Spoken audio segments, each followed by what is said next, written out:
당신이 먹는 것은 당신을 만듭니다. 우리가 먹는 대로 몸이 변합니다. 더 나아가서 우리가 먹는 대로 세상도 변할 겁니다. 나와 당신이 변화할 시간, 채식을 부탁해 이제 시작합니다. 안녕하세요. 채식을 부탁해 강성미입니다.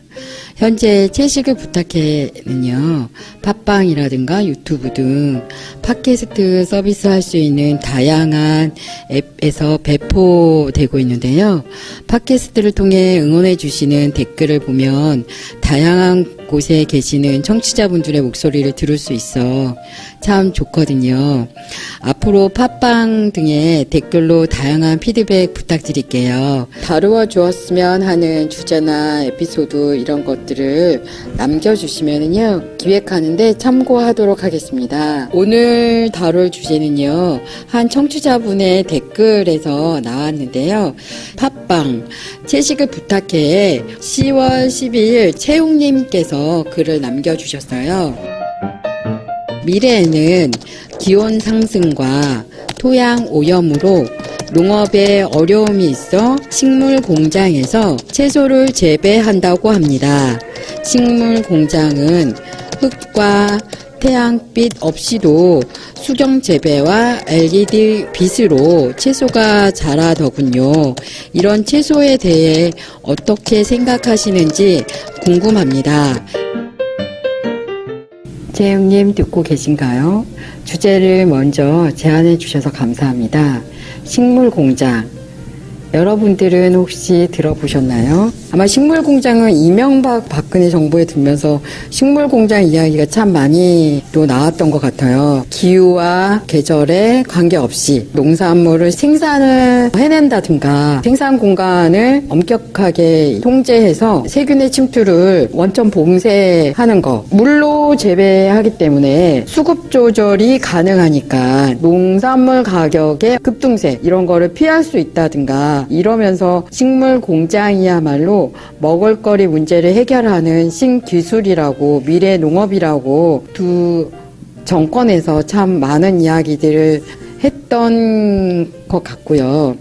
그럼 매번 그런 것들이 미래 농업이다라고 얘기할 때마다 그게 미래 농업이면 현재 농업은 없어지나 이런 생각이 많이 들었는데요. 그래서 오늘은 식물 공장 미래 농업의 대안인가라는 주제로 이야기를 나누어 보도록 하겠습니다. 오늘 함께 이야기를 나누어 주실 분은요, 글쓰는 농부 전희식 선생님입니다. 선생님 안녕하세요. 네, 반갑습니다. 전희식입니다. 저는 전라북도 장수에 살고요. 24년째 자연재배 농사하고 있는 농부입니다. 다른 기회에 또 뵙게 되더라도 이제 서로 아는 척 해요. 전희식 선생님께서는요, 글쓰는 농부라는 그런 별명을 좀 가지고 계신 선생님인데요. 24년 자연 재배하면서 무려 책을 10권이나 출판하셨어요. 일단 선생님께서 처음에 책을 쓰신 거는 치매 어머니를 모시고 이야기를 담은 책이에요. 똥꽃, 그리고 엄마하고 나하고. 그리고 선생님께서 금방 말씀하신 것처럼 24년 동안 자연농을 하시면서 이 대한민국 농업 문제에 대해서 많은 책들을 내놨는데, 그 중에 우리 이제 한국 농업 문제에 대한 통찰을 담은 책은 아궁이 불에 감자를 구워 먹다. 그리고 시골집 고쳐 살기, 그리고 삶을 일깨우는 시골살이, 땅살림 시골살이. 또 하나는 선생님이 농업 문제에 대한 문명적 접근이라고 해서 어떤 대안을 내놓은 책도 있어요. 제목이 아름다운 후퇴, 그리고 소농은 혁명이다라고 되어 있는데, 저도 이 소농은 혁명이다 이 책을 읽으면서 참 많은 그 생각이 들었고, 농업에 대한 대안이 이런 거구나라고도 느꼈던 점이 굉장히 많았거든요. 어린이를 위한 책도 있어요. 하늘이의 시골 일기. 그리고 이 10권 중에 가장 최근 7월에 선생님이 내놓으신 책 중에 옛 농사 이야기라고 이렇게 해서 10권이 있는데요. 농사도 지으시고 또 강연도 나가시고 또 제가 알기로는 여러 가지 그 운동 활동도 하시는데 도대체 책은 언제 쓰나 이런 생각이 좀 들거든요, 선생님. 근데 진짜 책은 언제 쓰세요?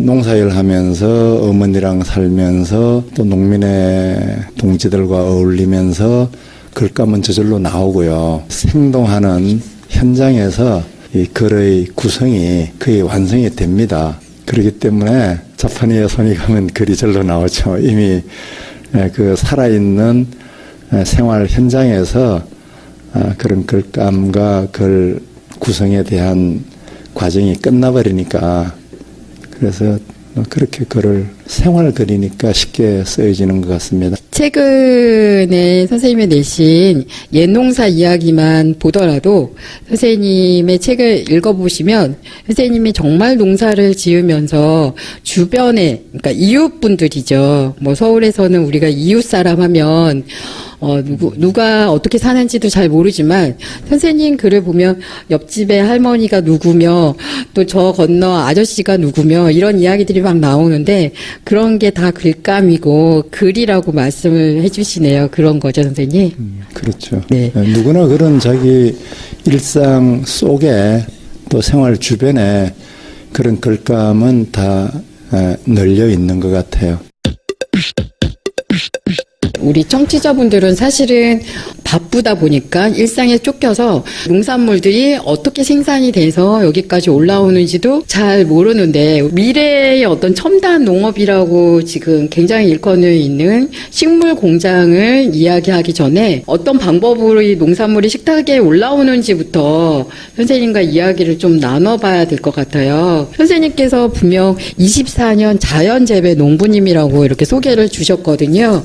그러면 관행농과 유기농과 또 이 선생님이 말씀하시는 자연재배농, 자연농이라고 하는 것들은 과연 다 각자 어떻게 다른지에 대한 부분부터 조금 설명을 해주셨으면 좋을 것 같으세요. 네. 네, 아무래도 이제 도시에서 음식을 먹고 하시는 분들은 농사 과정을 자세히 알기가 어렵죠. 뭐 흔히 말하는 관행농이라고 하면은 농기계를 많이 쓰고 비료나 제초제나 멀칭하는 비닐, 또 비닐하우스, 유리온실 이런 여러 가지 생산량을 높이기 위한 돈벌이에 유익한 모든 수단을 최대한 동원하는 농업, 우리가 흔히 보게 되는 이런 농업을 이제 관행농업 이렇게 말할 수 있겠습니다. 그런데 관행농업이라는 명칭이 잘못됐다 이런 사람도 있어요. 이 관행이라고 하면은 많은 사람이 오랫동안 다들 동의해서 하는 그런 행위를 관행이라 이러는데 지금 우리 농촌에 벌여지는 이런 농사 방법은 오래전부터 많은 사람이 했던 농법은 사실은 아니거든요.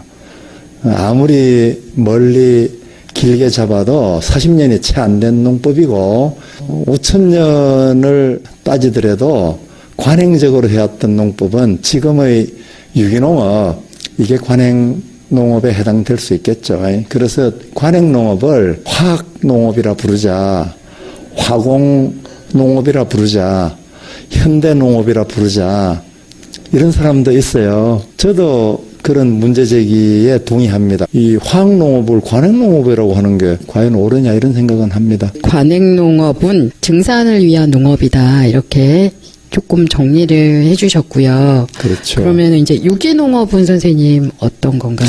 네, 유기농업은 오래전부터 우리 선조들이 수천 년 해왔던 농사인데요. 나이가 좀 있으신 분들은 어릴 때 시골에서 자랐다면 그걸 또 올려보면 됩니다. 유기라는 말이 서로 연결되어 있다는 뜻이거든요. 돼지 한 마리 키우고 소 키우면서 송아지 하나 낳아서 자식 등록금 준비하고 그 그름을 논밭으로 져내서 해서 농사를 짓고 서로 아주 조화롭게 맞물려 있는 사람의 일상과 가축과 퇴비와 농장과 작물 이게 서로 살아 연동되는 톱니바퀴 같은 이런 농사를 유기농이라고 할 수 있을 것 같습니다. 그런데 이 유기농업이 생산량이 더 많아지도록 여러 가지 궁리를 하고 인위적인 시도를 하는 게 이제 현대농업이라고 보면 되고요. 그런 차이가. 그래서 유기농업은 화학 비료를 함부로 준다든가 퇴비도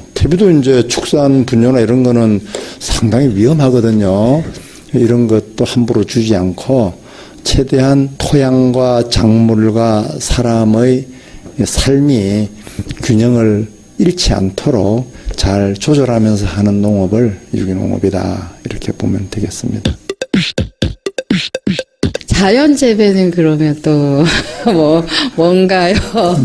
네, 자연농. 네, 그 참 농업의 역사를 한번 쭉 떠올려 보게 되는데요. 유기농업이 우리나라에서 입길에 오르내리게 된 게 오래지 않아요. 수천 년 유기농업을 해왔지만은 40~50년 전에 산업화가 되고 도시로 몰려가고 농촌 인구가 줄어들고 곡물 작업률이 떨어지고 이러면서 현대 농업이 농촌 구석구석 농지 정리에서부터 농로 또 수로 포장 댐 건설 이런 게 급속도로 진행이 되면서 현대 농업이 전면화됐고요. 그러면서 이제 문제가 많이 발생하니까 유기농업이 다시 이제 얘기가 됐는데 자연농업 얘기가 나온 지는 더 오래 안 되죠. 이 유기농업도 문제를 일으키기 시작을 했어요. 유기농업이 문제가 일어났어요. 네. 우리나라 초기 유기농업을 1990년대 정도로 본다면은 지금은 농식품부, 네.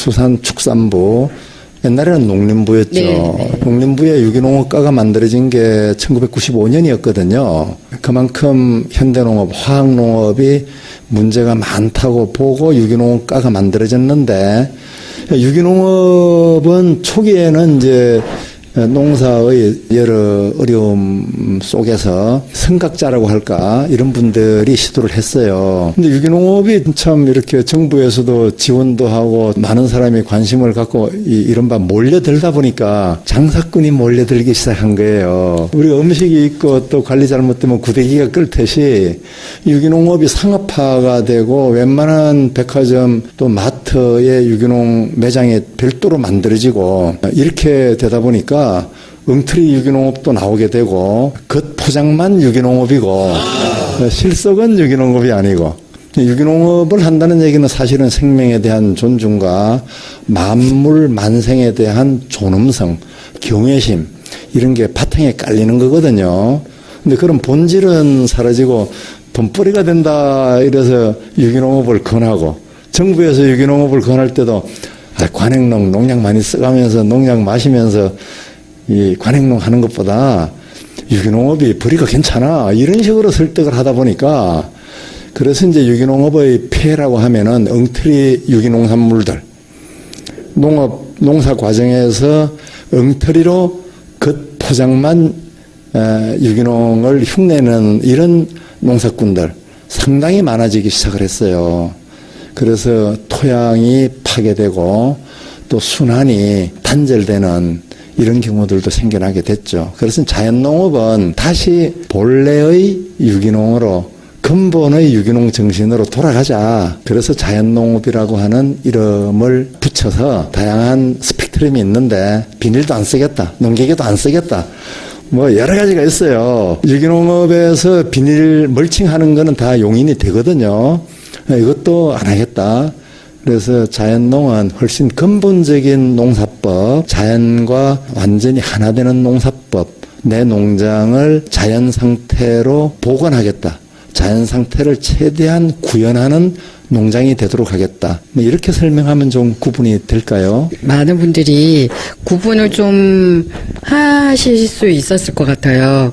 마트나 이런 데 가면 실제로 유기농 인증이 이렇게 딱 되어 있는 농산물들을 보고 그거를 돈을 조금 더 주고 이렇게 사는 입장이라서 네. 선생님 말씀만 딱 들으면 그게 가짜라는 얘기인가라는 말도 살짝 들리는 것 같아서 조금 더 그 부분은 설명을 해주셨으면 하거든요.